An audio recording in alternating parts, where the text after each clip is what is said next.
বাংলাদেশ জাতীয়তাবাদী ছাত্র দলের কাছে আপনাদের কোনো চাওয়া আছে কিনা, প্রত্যাশা আছে কিনা, থাকলে আমাকে বলতে পারেন। কারণ অভিযোগ থাকলে সেটাও বলেন, নির্ভয় কেউ কিছু বলবে না, আমি সমাধান করার চেষ্টা করব।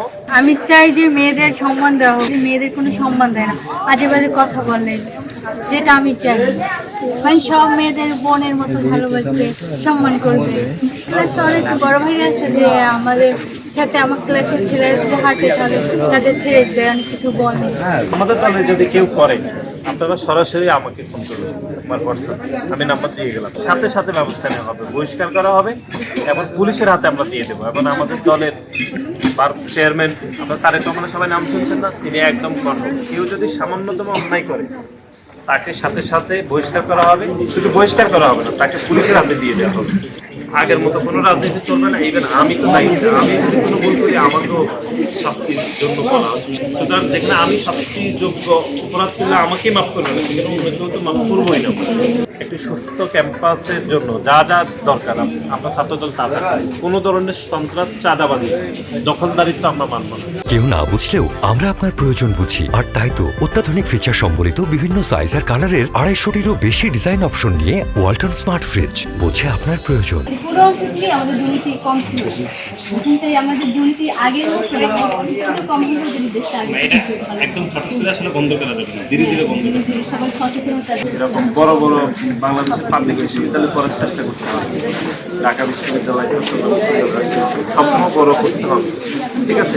উনি হাসিনা যে এতগুলো মানুষকে মেরে ফেললো আমরা জানি, প্রায় 2000-এরও বেশি, শুধুমাত্র অবৈধভাবে ক্ষমতায় থাকার জন্য তার দেশে 2000-এরও বেশি মানুষকে গুলি করে বাড়ি করছে, একদম প্রকাশ্যে, ঠিক আছে। এমন না যে গোপনে মারছে।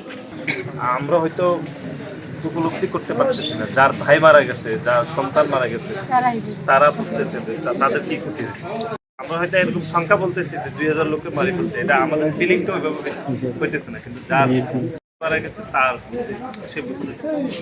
একটা আন্দোলন হলো, এটা হচ্ছে একটা গণ আন্দোলন ছিল। এখানে যখন ছাত্ররা আন্দোলন করছে, ব্যবসায়ীরা, মুদি দোকানদার, শ্রমিক, সরকারি চাকরিজীবী, সব শ্রেণীর মানুষরা এখানে আন্দোলন করছে। এমনকি এই আন্দোলনের তীব্রতা এত ছিল যে সাধারণ ছোট বাচ্চারা পর্যন্ত মারা গেছে বাসা বাড়িতে থেকে।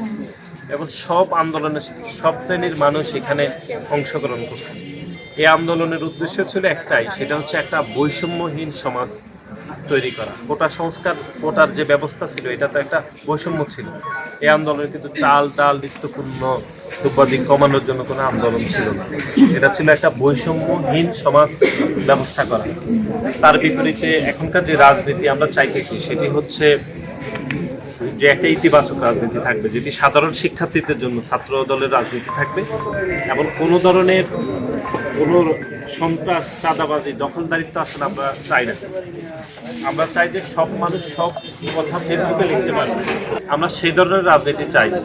এবং যেখানে মানুষের স্বাধীনতার পক্ষে সার্বভৌমত্বের প্রশ্নে কথা বলবো এবং মানুষের যে ভোটাধিকার, যে আপনাদের বাড়িতে আপনাদের ভাই বোন আত্মীয় স্বজনদের তাই জিজ্ঞেস করবেন, কেউ ভোট দিতে পারে না, ভোট দিতে যাওয়ার আগে বলতেছে আপনার ভোট হয়ে গেছে, হয়েছে না? তাহলে আপনি যে কলেজের সমস্যার সমাধানের জন্য এমপিকে তো বলতে পারবেন না যে বেটাই তুই যদি এটা না করতো কিন্তু পরের বার ভোট দিব, এই কি করতে পারবেন? কারণ এই তো ভোট ছাড়াই হচ্ছে আপনার কলেজে যে না, কিন্তু যদি ভোট থাকে আপনি তারা ভয় দেখাতে পারবেন যে তুমি এটা করলা না, পরের বার কিন্তু তোমার ভোট দিব না। এই যে একদম সেই সুযোগটা এতদিন হয়নি, কিন্তু এই সুযোগ এখন আমাদের সামনে আছে যে আপনি আপনার মতামতের ভিত্তিতে আপনি এমপি তৈরি করতে পারবেন, প্রধানমন্ত্রী তৈরি করতে পারবেন। সেই যদি কথা না শোনে তাহলে আপনি চেঞ্জ করে দেবেন পরের বার, এই সুযোগ তো থাকে। এই জন্য তো আমি ফ্যাক্ট, আপনি ফ্যাক্ট। সেই জন্য এখন আমরা একটা ইতিবাচক রাজনীতি করতে চাই এবং সাধারণ শিক্ষার্থীদের জন্য রাজনীতি করতে চাই, যেখানে ভয় থাকবে না, জোর করে কেউ মিছিলে নিয়ে যাবে না।